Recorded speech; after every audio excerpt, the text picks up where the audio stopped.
NBC 7 News at 11 starts now. He had like 2 scratches on the right foot. He had no shoes on. He was barefooted in the middle of the freeway, which I thought was like so weird.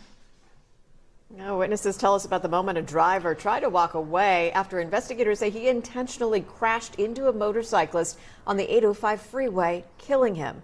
Thanks for joining us. I'm Catherine Garcia. And I'm Mark Monaghan. We are learning new details tonight about Monday night's crash in Chula Vista, including the names of both the suspect and the victim. Investigators say 22-year-old Ulysses Jimenez has now been charged with murder.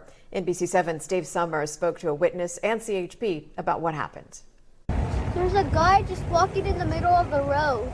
Jenny Kitty and her kids video recorded Ulysses Jimenez barefoot with a handful of cash asking for a ride as he walked away from his crashed Tesla. Like, this guy's going into moving traffic and he doesn't even care. The surreal images followed a fatal crash Kitty and her kids narrowly avoided. I think he was trying to get a ride. People weren't falling for it.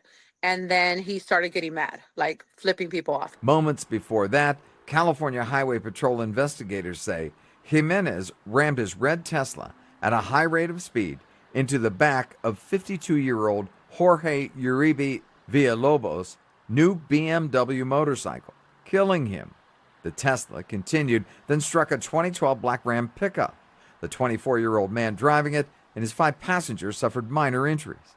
The hit and run happened around 8:30 Monday evening, southbound on the 805 at Telegraph Canyon Road. Jimenez is charged with first-degree murder and hit and run. CHP investigators are now saying there could be more charges. They're still investigating whether he was driving under the influence of drugs. Investigators say this was no accident, that it was intentional. And they know that from statements Jimenez said after his arrest. The two didn't know each other, which may suggest this is a case of road rage.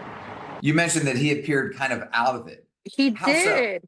Like his face, like he didn't seem remorseful, like running, or like he was walking as if he was walking to a grocery store. Kitty says police surrounded Jimenez with guns drawn. He didn't immediately do as instructed, but was eventually taken into custody without incident.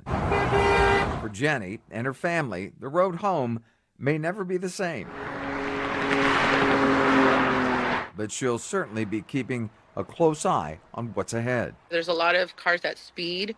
So, just looking over your shoulder a little bit more on the freeway. Dave Summers, NBC 7. And according to intake records, Jimenez was arrested and is now being held without bond.